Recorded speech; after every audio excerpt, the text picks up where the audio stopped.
Salamlayıram hər birinizi. Bugün sizə ümumi tarix giriş hissənin izahını verəcəm. Biz bilməliyik ki, tarix fənninin, tarix elminin predmeti nədir, tarixdə zaman anlayışı nədir və tarixin mənbələri hansılardır. Bunun haqqında bugünkü izahda, bu dərsimizdə sizə izah verməyə çalışacağam.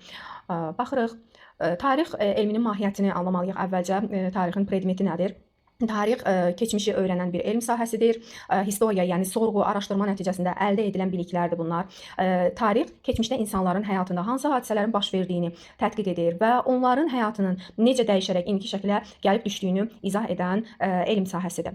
Və tarixin atası Herodotdur. Herodot eradan əvvəl 5-ci əsrdə Yunanıstanda yaşamışdı və ilk dəfə historiya ifadəsini işlətmişdi. Azərbaycan tarixinin atası isə Abbasqulu Ağa Bakıxanov olmuşdu. 19-cu əsrdə yaşamışdı. Abbasqulu Ağa Bakıxanov Gülüstan-ı İrəm əsəri ilə Azərbaycan tarixinə dair ilk ümumi kitab yazmışdı və əsər xronoloji və tərbiyəvi əhəmiyyətə malikdir. Abbasqulu Ağa Bakıxanovun bu əsərində qədim dövrdən Gülüstan sülhünün 1813-cü ildə imzalanmış Gülüstan sülhünə qədər ki hadisələr öz əksini tapmışdı. Həmçinin Dağıstan xalqlarının həyatından da bəhs edilmişdi bu əsərdə. Tarix müxtəlif dövrlərə bölünür. Bunlar qədim dövr, orta əsrlər dövrü, yeni dövr və müasir dövrdür. Cəmiyyətin inkişafının mərhələləri isə məsələn, formasiyalar adlandırırıq biz bunu. Birinci formasiyamız ibtidai icma cəmiyyəti adlanır, ikincisi quldarlıq quruluşudur, üçüncüsü feodalizm, dördüncüsü isə kapitalizm. Yeri gəlmişkən dünyanın müxtəlif ölkələrində müəyyən zaman kəsiyində sosializm də mövcud olmuşdur. Təbii ki, biz bunun da tarixini öyrənirik. Amma sadəcə bütün dünya xalqları hamısı sosializmi keçmədiyinə görə artıq onu inkişafın bir mərhələsi kimi, konkret bir mərhələ kimi vermirlər. Amma yəni bunu da nəzərinizdə saxlayın ki, postsovet məkanlı ölkələr, həmçinin Azərbaycan sosializmi keçib yenidən kapitalizmə qayıdıbdır və hal-hazırda Kubada, Çin Xalq Respublikasında, Şimali Koreyada, Vyetnamda sosialist rejimləri mövcuddur. Və zamanı necə ölçürük? Tarixi vahidlər nələrdir? Tarixi vahidlərdə biz bilirik 1 rüb 25 ildən ibarətdir və 1 qərinə 33 ilə bərabərdir. Yarım əsr dedikdə 50 il nəzərdə tutulur. 1 əsr 100 ildir. 1 min illik 10 əsrə bərabərdir və yaxud da 1 min ilə bərabər götürülür. Və bundan əlavə tarixdə bizim erada yarım əsrlər ki var. Bunlar məsələn bizim eranın 1-ci əsrinin 1-ci yarısı dedikdə 1-ci ildən 50-ci ilə qədər olan hadisələri götürürük. 2-ci yarı dedikdə isə əsrin ikinci yarısı artıq 51-dən 100də daxil olmaqla hadisələri götürürük. Amma bu bizim era üçün nəzərdə tutulmuş, belə deyək də, ölçüdür. Bunu bizim eradan əvvəl olanda artıq əksinə olacaq. Ona görə də buna diqqət yetirin. Deməli, bizim eranın birinci yarısı 1-ci və 50-ci illərdir, ikinci yarı isə 51 və 100-cü illərdir.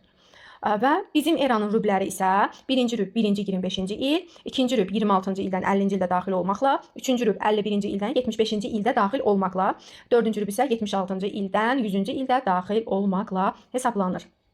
Və eramızdan əvvəl artıq gördüyünüz kimi tam tərsidir. Baxın, diqqət edin burada. Eramızdan əvvəlki hadisələr geriyə sayıldığı üçün, böyükdən kiçiyə doğru gəldiyi üçün eradan əvvəlki əsrin 1-ci yarısı 100-cü ildən 51-ci ilə qədər olan hadisələrdir. Artıq ikinci yarı isə 50 və 1-ci ilə qədər olan hadisələr götürür. Yəni bizim erada, baxın, bizim erada 1-ci yarı 50-ci illər idi. Eradan əvvəl isə 1-ci yarı 100-cü və 51-ci illərdir. Yəni tamam tərsidir. Rüblər də yenə eyni ilə. Eradan əvvəlki hadisələrdə rüblər tərsinə hesablanır. 1-ci rüb 100-cü 76-cı il, 2-ci rüb 75-51-ci illər, 3-cü rüb 50 və 26-cı illər, 4-cü rüb isə 25 və 1-ci illər daxildir. Və baxırıq nümunə üzərindən izah edək. Eradan əvvəl 72-ci il deyirsə, bu artıq eradan əvvəl 1-ci əsrin 1-ci yarısı və 2-ci rübünə təsadüf edir. Baxın, burada da baxa bilərsiniz. 72-ci il deməli hara düşür? 1-ci yarıya düşür və hansı rübə düşür? Təbii ki, 2-ci rübə düşür. Və eramızın 72-ci ili isə artıq 1-ci əsrin 2-ci yarısı və 3-cü rübüdür. Onu da yenə burada nümunə üzərindən baxa bilərsiniz ki, 3-cü rübə düşür və həmçinin 2-ci yarıya düşür. Və zaman oxunda biz bilirik 0 nöqtəsi var. 0 nöqtəsi isə İsa Peyğəmbərin doğulduğu tarixdən hesablanan belə deyək də nöqtədir, başlanğıc nöqtəsidir miladi təqvimdə və miladi təqvimdən sağa doğru hesablanan bizim eradır və bu azdan çoxa doğru artır və 0-dan başlayıb 2026-cı ilə qədər gəlib çıxıbdır bu tarixi hadisələr və 0-dan sola doğru isə bu eradan əvvəl adlanır və eradan əvvəlki hadisələr isə yenə sola doğru artır. Yəni eradan əvvəlki hadisələrdə daha böyük rəqəm, daha qədim olandır. Bizim erada isə əksinə. Məsələn, bizim eranın 30-cu ili təbii ki, daha qədimdir. Nəinki 2025-2026-cı ildən. Amma bizim erada bu tamam əksinə olur. Rəqəm nə qədər böyükdürsə, bir o qədər qədim olduğuna dəlalət edir. Və eyni erada hesablama qaydası iki tarixi hadisə arasında fərqi bilmək üçün hər ikisi bizim eradan əvvəl və yaxud da hər ikisi bizim eradadırsa, onda biz həmin hadisələri bir-birindən çıxmaqla arasındakı fərqi tapırıq. Məsələn, eradan əvvəl 550-ci ildə baş vermiş hadisə ilə eradan əvvəl 330-cu ildə baş vermiş hadisə arasındakı fərqi tapmaq üçün iki rəqəmi bir-birindən böyükdən kiçik çıxırıq və aldığımız fərq 220 il edir. Amma biri bizim erada, biri bizim eradan əvvəldirsə bu hadisələr, yəni biri sıfırın soluna, biri isə sağına düşürsə, onda biz onlar arasındakı fərqi bilmək üçün mütləq toplamalıyıq. Eradan əvvəl 550 ilə eramızın 330-cu ilini fərqini tapmaq üçün toplayırıq və 880 il fərq edir arada. Və zaman və mənbələr, tarixdə zaman və mənbələr buna baxaq. Vaxtı necə başlayıb, tarixdə müxtəlif təqvimlərdən istifadə olunub, bunlarda hansı başlanğıc nöqtələrinə istinad edilib, onun haqqında məlumat əldə edək. Məsələn, qədim Yunanlılar vaxtı ilk Olimpiya oyunlarının keçirilməsindən hesablayırdılar. Bu isə eradan əvvəl 776-cı ilə təsadüf edir miladi təqviminə hesablayanda. Qədim Romalılar isə vaxtı ilin başlanğıcını Roma şəhərinin əsasının qoyulmasından hesablayırdılar. Misirdə isə qədim əkinçilər vaxtı bir məhsul yığımından keçən müddət ərzinə görə hesablayırdılar. Növbəti məhsul yığımının vaxtına görə hesablayırdılar. Və ilk təqvimləri Şumerlər və Misirlilər yaratmışdılar. Şumer təqvimi ən qədim təqvim növüdür və ay ilinə əsaslanırdı. Onlar ayı ümumiyyətlə ay tanrısını müqəddəs sayırdılar, ona hətta qurbanlar da kəsirdilər. Mesopotamiya isti yer olduğu üçün deyir, ən çox gecə vaxtı işləyirdilər və ay işığında işləyirdilər. Ona görə də ay tanrısına xüsusi bir hörmətləri var idi onların. Misir təqvimi günəş ilinə əsaslanmışdı və 365 gündən ibarət idi. Hər biri 30 gün olan 12 aydan ibarət idi bir illəri və ilin sonuna 5 gün əlavə edirdilər və həmin günləri bayram kimi qeyd edirdilər. Miladi və hicri təqvimlər nədir? Müasir dövrdə müxtəlif ölkələr miladi və hicri təqvimdən istifadə edirlər. İsa peyğəmbərin anadan olmasından hesablanan təqvim miladi təqvim adlanır və bizim eranın 1-ci ilinin başlanğıcı hesab olunur bu hadisə və 365 gün 6 saatdan ibarətdir və 4 ildən bir də bu 6 saatlar birləşir, bir gün hesablanır və ona görə də 4 ildən bir fevral ayı 28 yox 29 gündən ibarət olur. Hicri təqvim isə başlanğıcını 622-ci ildə, yəni miladi təqvimdə 622-ci ildə Məhəmməd peyğəmbərin Məkkədən Mədinəyə hicrət köç etməsindən başlayır, başlanğıcını götürür və 354 gündən ibarətdir bu təqvim və bu təqvimdə ay təqvimidir. Yəni ayın yer ətrafında bir tam dövrə vurmasından bir il tamam olur və bu da günəş təqvimindən, miladi təqvimdən 11 gün uzadı. Elə ona görə də özünüz də şahid olursunuz ki, Ramazan ayı olsun, digər o hicri təqvimin ayları hər il 11 gün irəli çəkilir və Ramazan ayını görürük ki, gah yaya düşür, gah yaza düşür, vaxt keçdikcə artıq qışa düşür, belə geri çəkilir. Miladi təqvimdə hicri təqvimə necə keçə bilərik? Yəni bunu düsturla hesablamaq üçün nə etməliyik? Bunun düsturu belədir ki, miladi təqvimdən çıxırıq 622-ci ili və aldığımız rəqəmi 32-yə bölürük və nəhayət miladi təqvimdən 622 çıxanda nə almışdıqsa və aldığımız rəqəmi 32-yə böləndə nə almışdıqsa o ikisini toplayıb hicri təqvimi alırıq. Misal nümunə üzərindən göstərə bilərik. Məsələn, 865-ci ili hicri təqvimə çevirmək üçün 865-dən 622-ni çıxırıq və 243 alırıq. 243-ü 32-yə bölürük, 7,5 alırıq və 7,5-i yuvarlaqlaşdırıb 8 edirik.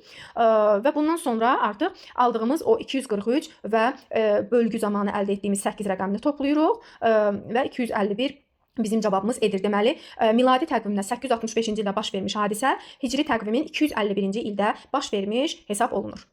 Və yaxud da əksinə, hicri təqvimdə baş vermiş hadisəni miladi təqvimə çevirmək üçün biz 251-dən bölürük, 251-i bölürük 33-ə, alırıq 7,6 və onu yuvarlaqlaşdırıb götürürük.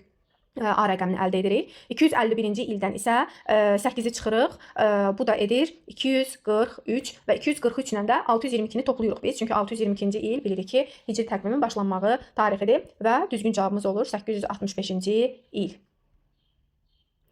Və Yunan təqvimini necə çevirə bilərik? Yunan təqvimi bildik ki, başlanğıcını ilk Olimpiya oyunlarının keçirilməsindən götürmüşdü və eradan əvvəl 776-cı ilə təsadüf edir bu miladi təqvimlə. Və bizə əgər bir hadisə verib, soruşursa ki, Yunan təqviminin başlanmağından neçə il sonra bu hadisə baş verib, onda biz verilən rəqəmi 776-dan verilən rəqəmi çıxırıq və düzgün cavabımızı alırıq. Roma təqvimindən çevirmək qaydası necədir? Qədim Roma şəhərinin salınmasından hesablanır bu tarix və eradan əvvəl 753-cü ildən başlanğıcını götürür və hansı bir hadisə verirsə, biz 753-dən həmin hadisəni çıxıb düzgün cavabımızı əldə edirik. Və tarix necə öyrənilir? Təbii ki, mənbələr əsasında bəşəriyyətin keçmişi, tarixi, hadisə və faktlar, səbəb-nəticə əlaqələrini öyrənməyə imkan verən hər şey tarixi mənbə adlanır və tarixi mənbələr də ilkin mənbələr, ikinci dərəcəli mənbələr olmaqla iki hissəyə ayrılır. İlkin mənbələr və ikinci dərəcəli mənbələr bunlar nədir? İlkin mənbələr araşdırılan tarixi dövrə aid olan mənbələrdir. İkinci dərəcəli mənbələr isə araşdırılan dövrdən sonrakı dövrdə yaradılmış mənbələr hesab olunur. Və ilkin mənbələrin 4 növü var. Yayımlanmamış sənədlər. Bunlar yayımlanmış sənədlər. Bunlar kitablar, jurnallar, qəzetlər, xəritələrdir. Dərc olunmayan sənədlər var. Şəxsi məktublar, gündəliklər, vəsiyyətnamələrdir bunlar.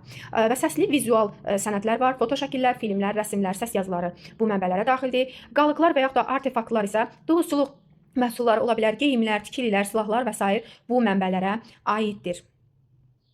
İkinci dərəcəli mənbələrin növləri isə kitablar, məşhur tarix kitabları ola bilər, dərsliklər ola bilər, akademik əsərlər ola bilər buna aid. Jurnallar, akademik jurnallarda dərc olunmuş və alimlər tərəfindən araşdırılan araşdırmalar bu növə aid edilir və veb saytlar. İnternet şəbəkələrində yayımlanmış məlumatlar da artıq bu mənbələrə aid edilir. Tarixi mənbələrin 4 əsas qrupu var. Maddi mənbələr, yazılı mənbələr, şifahi mənbələr, səsli və görüntülü mənbələr olmaqla bölünür. Maddi mənbələr yazıya qədər ki, tarixi öyrənilməsində çox mühüm rol oynayır və itkili qalıqlarıdır, əmək alətləri, silahlar, bəzək əşyaları, məişət əşyaları bu qrupa daxildir. Yazılı mənbələr isə daş kitabələr, pullar, məktublar, rəsmi dövlət sənədləri buna aiddir. Şifahi mənbələr dastan, əfsanə, bayatılar, məsəllər, nağıllar bu mənbə növünə aiddir. Mənbə qrupuna və səsli görüntülü mənbələr isə televiziya, radio verilişləri, fotolar, səs yazıları, filmlər bu qrupa daxildir. Yazı tiplərinin təkamülü, yazı bilirsiniz ki, bəşəriyyətin ən böyük kəşflərindən biridir. İnformasiyanın ötürülməsində çox mühüm rol oynayır və yazı necə yaranmışdı? Bilirik ki, ilk yazı növü piktoqrafik, yəni şəkli yazı olmuşdu. Sonradan ideoqrafik fikri yazıya keçmişdi və nəhayət hal-hazırda istifadə etdiyimiz isə hərfi yazı, yəni səs və əlifbadan ibarət olan yazı növüdür. Və piktoqrafik yazıya müxtəlif şəkil, simvollar əsasında məlumatların ötürülməsi daxildir. Və ideoqrafik yazıda isə fikrin rəmzlərlə ifadə olunmasıdır burada artıq.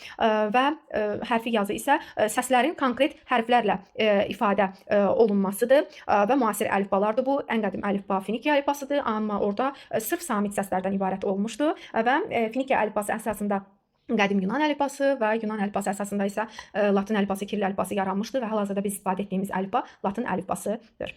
Və Azərbaycanda ilk yazının izləri dünyada və Azərbaycanda əlifbadan əvvəl piktoqrafik yazılar mövcud olmuşdu və maddi və ilkin tarixi mənbələr hesab olunur bu piktoqrafik yazılar. Azərbaycanda qədim insanın yaşadığı məskənlərdən biri olduğu üçün Azərbaycanda da piktoqrafik yazı nümunələrinə bir çox ərazilərdə rast gəlinmişdi. Bunlar məsələn Qobustandır, Qazaxdır, Gədəbəydir və Naxçıvan ərazisində qayaüstü təsvirlər və piktoqrafik yazı nümunələrinə rast gəlinmişdi. Belə, bugünkü dərsimiz bu qədər. Növbəti dərsləri izləmək üçün də kanala abunə olun, bildirişləri də aktiv etməyi unutmayın. Hələlik.